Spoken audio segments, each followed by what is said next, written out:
నమస్తే, నేను మీ సిఎస్ రావు. కాంగ్రెస్ పార్టీకి ఏదైనా సాధ్యమే. ఏ పార్టీ చేయలేనటువంటి సాహసం చేయాలన్నా, ఏ పార్టీ చేయలేనటువంటి అభిప్రాయాన్ని తీసుకోవాలన్నా, ఏ పార్టీ ఇవ్వనటువంటి హామీలు ఇవ్వాలన్నా కాంగ్రెస్ పార్టీ తర్వాతనే. సో దీనికి సంబంధించి అసలు ఎలాంటి సంచలన నిర్ణయాలు తీసుకుని కాంగ్రెస్ పార్టీ అనేది చూసాం ఏపీ కాంగ్రెస్ విషయంలో. దాని మీద ఇంటాక్ట్ అయ్యేటువంటి ప్రయత్నం చేద్దాం. ప్రస్తుతం AP Congress party working president Shankara Padmashri గారు మనతోటి ఉన్నారు. ఇంటాక్ట్ అయ్యే ప్రయత్నం చేద్దాం. నమస్తే అండి. నమస్తే అండి. నమస్తే మేడం. షర్మిలని ఏ క్రైటీరియా కింద ఏపీ పిసిసి అధ్యక్షురాలుగా ఎంపిక చేశారని తెలుసుకోవచ్చా?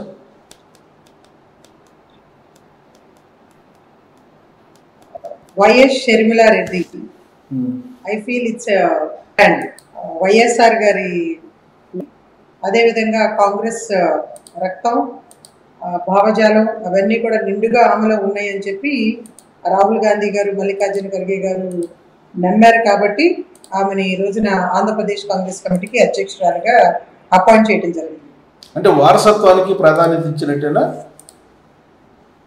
ఇట్స్ నాట్ లైక్ దట్ అండి. ఇప్పుడు నేను కూడా గత 3 తరాలుగా కూడా కాంగ్రెస్ కుటుంబం నుంచి వచ్చిన దాన్ని.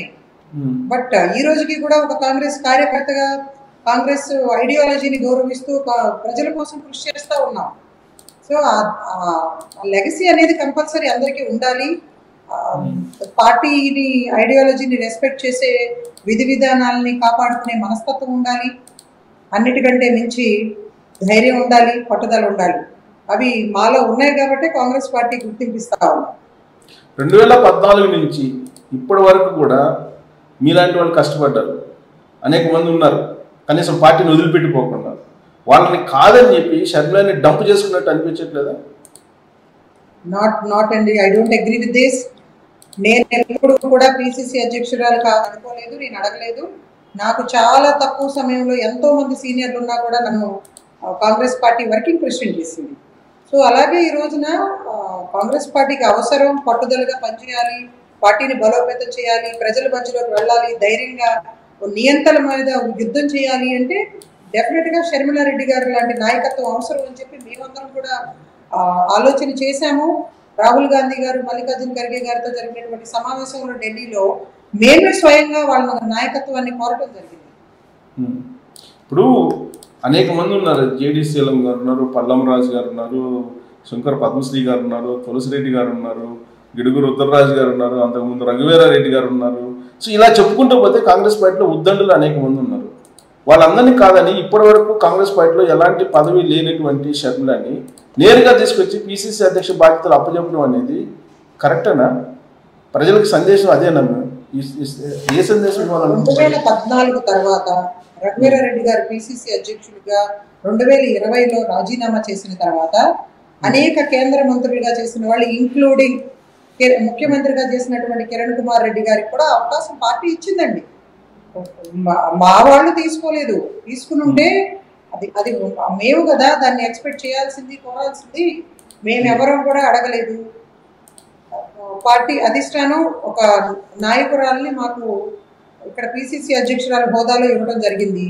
నాకు తెలిసి కాంగ్రెస్ పార్టీకి అర్హతలు ఉండాలి, లేదంటే కనుక ఏదో ఎక్కడి నుంచో తీసుకురావాలి. అవకాశాలు మేము అందిపుచ్చుకోవాలండి. మేము అడగాలి, తీసుకోవాలి. మేము అడగలేదు. నువ్వు అడిగిన వాళ్ళకి నాయకత్వం ఆ బాధ్యతలు అప్పచెప్పింది. సో కాంగ్రెస్ పార్టీ మీదే తిరగబడ్డటువంటి ఫ్యామిలీ నుంచి మీరు తీసుకొని ఇప్పుడు మళ్ళా ఆమెకే కీలకమైన పదవి ఇస్తే రేపు మళ్ళా ఇబ్బంది రాదనుకుంటున్నారా? ఇప్పుడు జగన్మోహన్ రెడ్డి రూపంలో కాంగ్రెస్ పార్టీ ఏపీలో ఏ విధంగా అయ్యిందనేది మీ అందరికీ తెలుసు కదా. షర్మిలా రూపంలో మరొక ప్రమాదం రాదని మీరు అనుకుంటున్నారా? కాంగ్రెస్ పార్టీలో ప్రజాస్వామ్యం, స్వేచ్ఛ చాలా ఎక్కువ సార్. సో అందుకని ఎవరు కాంగ్రెస్ పార్టీని తిట్టినా, గాంధీ కుటుంబం మీద ఎన్ని ఆరోపణలు చేసినా కూడా చాలా ఆప్యాయంగా, ప్రేమగా దగ్గరికి తీసుకుంటారు వాళ్ళు. సో ఆవిడ స్వయంగా వెళ్ళి సోనియా గాంధీ గారిని, రాహుల్ గాంధీ గారిని, మల్లికార్జున ఖర్గే గారిని కలిసినప్పుడు వాళ్ళతో మాట్లాడినప్పుడు వాస్తవాలు తెలుసుకున్నారు ఆవిడ. సో నా తప్పైపోయింది, మాకు వాస్తవ విషయాలు తెలియలేదు, తప్పుడు ప్రచారాలు, అబద్ధాలు ప్రచారం చేయడం జరిగింది. జగన్మోహన్ రెడ్డి గారు మాకు అన్ని అబద్ధాలు చెప్పారు. ఇంత రాజశేఖర రెడ్డి గారి మీద ఇంత ప్రేమ ఉందని చెప్పి, ఆ కుటుంబం మీద ఇంత అభిమానం ఉందని చెప్పి నాకు అర్థం కాలేదు అని చెప్పి ఆవిడ ఒప్పుకోవడం జరిగింది. అదే విషయాన్ని స్వయంగా ఇడుపులపాయలో రాజశేఖర రెడ్డి గారి సమాధి దగ్గర కూడా మీడియా ద్వారా ఆ మెసేజ్ ప్రజలకు ఇవ్వడం జరిగింది. సో నో రిగ్రెట్స్ అండి. We all are very happy and we are totally heart sincerely supporting YS Sharmila Reddy leadership. తెలంగాణలో ఫెయిల్ అయినటువంటి లీడర్ని ఆంధ్రప్రదేశ్లో తీసుకొచ్చి ఏ విధంగా మీరు బలపడాలనుకుంటున్నారు? మీరు ఎందుకు అనుకుంటున్నారండి ఆవిడ తెలంగాణలో ఫెయిల్ అయిందని చెప్పి? జగన్మోహన్ రెడ్డి లాంటి వ్యక్తి జైల్లో ఉంటే పార్టీని మొత్తం భుజాల మీద వేసి నాయకులకి కార్యకర్తలకి మనోధైర్యాన్ని ఇచ్చి అండగా ఉండి పాదయాత్ర చేసి జగన్మోహన్ రెడ్డిని ఈ రోజున ముఖ్యమంత్రి స్థానంలో కూర్చోబెట్టిన వైఎస్ షర్మిలారెడ్డి, సరే జగన్మోహన్ రెడ్డి ఆమెని పట్టించుకోకుండా వదిలేశాడు, ఎటువంటి ప్రాధాన్యత లేకుండా అంత కష్టపడినటువంటి చెల్లిని. ఆమె నాయకత్వ లక్షణాలు ఉన్నాయి కాబట్టి నాయకురాలుగా ఆవిడ ఎదగాలి కాబట్టి తెలంగాణలో అక్కడ పార్టీ పెట్టడం జరిగింది. అక్కడ అనేక ప్రజా సమస్యల పైన ఫైట్ చేయడం జరిగింది. కేసులు పెట్టారు, అరెస్టులు చేశారు, ఆమెని హౌస్ అరెస్టులు పైగా కూడా ఎదుర్కొని చాలా ధైర్యంగా తెలంగాణలో కూడా 3000 కిలోమీటర్లు పైగా పాదయాత్ర చేశారు ఆవిడ. సో అక్కడ ఫెయిల్ అవడం ఏంటండి?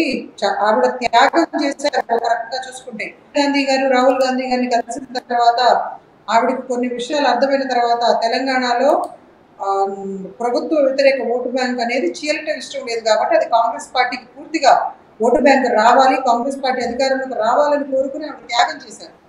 ఓకే, ఆ త్యాగం ఫలితంగానే ఏపీపీసీసీ అధ్యక్షురాలా? మీరు ఏమైనా అనుకోండి sir, whatever it may be, she's our leader and we are heartfully accepting it. Okay, so పితృస్వామ్య దేశంలో ఇప్పుడు వైఎస్ షర్మిలారెడ్డి, వైఎస్ కాదు అదేదో బ్రదర్ అని ఇంటి పేరు చెప్తున్నారు కదా, మరి ఏంటి బ్రదర్ అని ఇంటి పేరు ఏదో ఉంది, ముస్నూరే ఏదో, సో ట్రోల్ చేస్తున్నారు. సార్ 10th క్లాస్ సర్టిఫికెట్ లో వచ్చిన పేరుని మార్చడం ఎవరి వల్ల అవుతుందా? పాస్పోర్ట్ లో కూడా అదే పేరు ఉంటుంది కదా. సో నా పేరు శంకర్ పద్మశ్రీ ఎలా అయింది సార్? నా భర్త సర్నేము భక్త, మరి నేను శంకర్ పద్మశ్రీగా నా పేరు లేదా? 10th క్లాస్ సర్టిఫికెట్ లో ఉన్న పేరు ఎక్కడైనా భారతదేశంలో చలామణి అవుతుంది, అదే పేరు కంటిన్యూ చేసుకోవచ్చు. ఈ రోజున వైఎస్ఆర్ పేరు వైసీపీ పార్టీలో లేదు కాబట్టి వైఎస్ షర్మిలారెడ్డి గారు ఈ రోజున పెద్ద ఎత్తున ప్రజలకు వెళ్తా ఉన్నారు, ప్రజలు ఆదరిస్తా ఉన్నారు కాబట్టి భయపడిపోయి ఆవిడ అస్తిత్వాన్ని ఆవిడ పేరు కూడా అడ్డం పెట్టుకుని చాలా చండాలంగా నీచమైనటువంటి రాజకీయాలు చేస్తున్నారు ఈ వైసీపీ.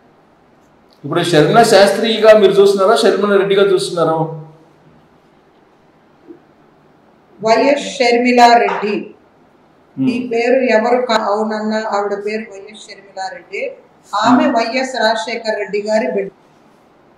మీరు ఇప్పుడు గూగుల్లో చూస్తే కనుక వైసీపీ వాళ్ళు ట్రోల్ చేస్తుందని అంటే గూగుల్లో కూడా అప్డేట్ చేసినట్టున్నారు, మురుసుపల్లి షర్మిలా శాస్త్రి అని మార్చేశారు. ఖైదీ నెంబర్ 6093 ఎవరు అంటే జగన్మోహన్ రెడ్డి గారు పేరు కనిపిస్తుంది సార్ గూగుల్లో. వీటి గురించి మాట్లాడుకోవటం కంటే కూడా నేను మిమ్మల్ని రిక్వెస్ట్ చేస్తా ఉన్నాను, ఆంధ్రప్రదేశ్ రాష్ట్రం సర్వనాశనం అయిపోయింది. ఆ రాష్ట్రాన్ని బాగు చేయాలంటే ఒక చిత్తశుద్ధి కలిగినటువంటి లీడర్లు కావాలి కదా. కాదు సార్, ఇప్పుడు వైసీపీ వాళ్ళు గూగుల్లో పెట్టారంటే అది ఏమన్నా శాసనమా? వాళ్ళు రాసింది వాళ్ళు గూగుల్లో పెట్టింది చలామణి అవుతుందా? సో మీరు వాళ్ళు రాగానే షర్మిలా రాగానే ఇలాంటివన్నీ చేస్తున్నప్పుడు సరే రకరకాల ఇంకా గాసిప్స్ ఉన్నాయి, డిస్కస్ చేసే అంత ధైర్యం కూడా నేను చేయట్లేదు, అవన్నీ మీ దృష్టికి తీసుకురాదలుచుకోలేదు. బట్ ఆమె మీద జరుగుతున్నటువంటి వ్యక్తిత్వ హననం అనే దాని మీద మీరు ఎందుకు అక్కడ ఉండేటువంటి మహిళా కమిషన్కి కంప్లైంట్ చేసేటువంటి ప్రయత్నం చేయలేదు? సార్ ఈ రోజున చాలా స్పష్టంగా నేను మీడియా ద్వారా ఖండించడం జరిగింది. ఇంకా ఎక్కువ చేస్తే మాత్రం నిజంగా చెప్తున్నాను, ఎవడైతే ఇష్టం వచ్చినట్టు మా నాయకురాలు వైఎస్ షర్మిలారెడ్డి గారి గురించి కమెంట్ చేస్తారో వారి ఇంటికి వెళ్ళి కొడతానికి కూడా నేను సిద్ధంగా ఉన్నాను. దానితో పాటు చాలా స్పష్టంగా లీగల్గా అవసరమైనటువంటి చర్యలన్నీ కూడా ఆంధ్రప్రదేశ్ కాంగ్రెస్ కమిటీ